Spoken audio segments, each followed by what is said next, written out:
أعوذ بالله السميع العليم من الشيطان الرجيم بسم الله الرحمن الرحيم الحمد لله رب العالمين وبه نستعين وصلى الله على سيدنا محمد وترتيب الطائرين وعلى الله دائم أجمعين.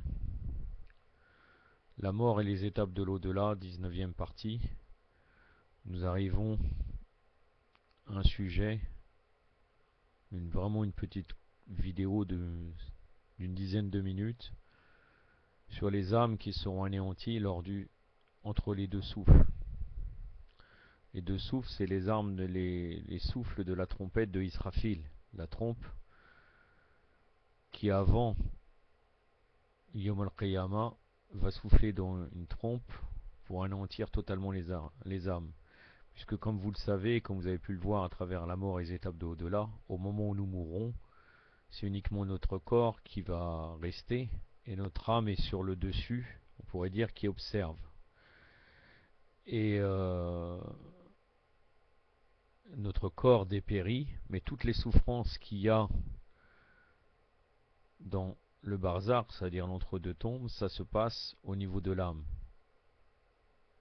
C'est un monde empreint de spirituel, empreint de matérialité, comme dans un rêve. Dans un rêve, quand nous souffrons, nous ressentissons des souffrances comme si c'était notre corps, et en fait non, puisque notre corps, au bout d'un certain temps dans la terre, de toute façon, devient un cadavre. Donc en fait, la mort, c'est uniquement la mort de notre corps quand on parle de la mort actuelle, mais notre âme reste et voit tout ce qui se passe à ce moment-là. Puis après, quand il rentre dans la tombe, il y a l'interrogatoire de Munkar et Nakir, ça se passe avec l'âme. Et donc en fait, jusqu'à cela, ça se passe comme ça, jusqu'à que Israfil va anéantir toutes les âmes en souffrant dans une trompe. À ce moment-là, à ce moment-là, nous mourrons réellement. Ça veut dire peut-être ça doit faire peut-être comme le coma, malgré que certaines personnes ont vu certaines choses lors de leur coma. On a le témoignage de certaines personnes, mais c'est comme un... Mais en règle générale, c'est le noir absolu, le néant. Et aussi même de toute façon quand nous dormons et que notre corps ne bouge plus et que nous ne rêvons pas. Bon, normalement nous rêvons mais on s'en souvient pas, mais quelquefois du moment où on se couche jusqu'au matin, on a l'impression qu'il ne s'est rien passé. C'est-à-dire que nous n'avons pas bougé, que nous n'avons pas rêvé. La sensation doit être la même, sauf que là, vous allez voir que cette période, jusqu'à que Israfil souffle le deuxième souffle dans la trompe, c'est très long. Donc là, je vais vous citer uniquement 3 versets coraniques, puis 2 hadiths, et je terminerai le sujet, Inch'Allah. Le premier verset, c'est dans Surat Al-Qasas, la sourate numéro 28, verset 88. Allah subhanahu wa ta'ala, dans Surat Al-Qasas, c'est la sourate donc du récit.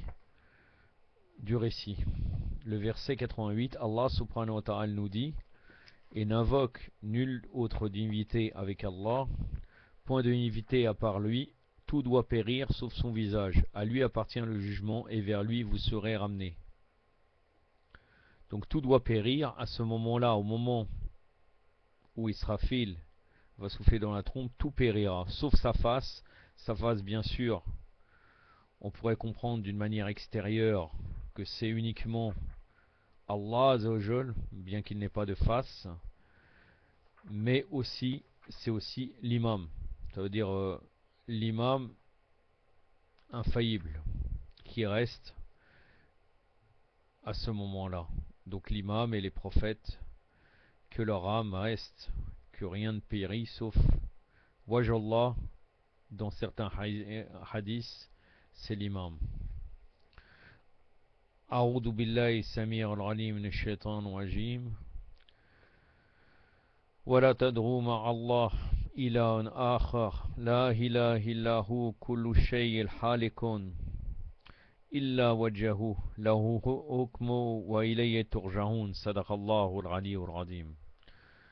Je vous cite un autre verset qui est dans Sourate Al-Anbiya, donc la sourate des prophètes, le verset 21.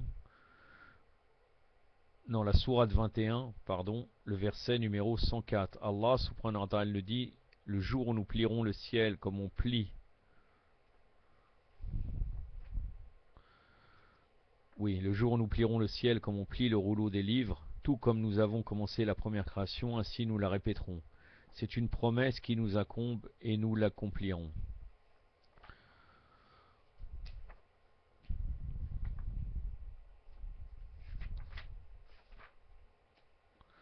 Donc le verset numéro 104 de Sourate Al-Anbiya.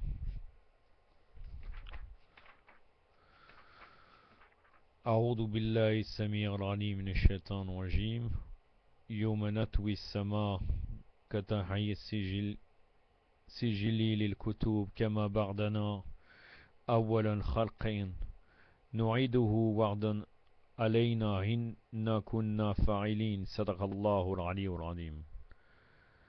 Et un troisième verset, seul subsistera la face de ton Seigneur plein de majesté et de noblesse. Là, ça confirme que ça peut être l'imam. Et c'est dans la sourate Al-Rahman, la sourate numéro 55, verset 27.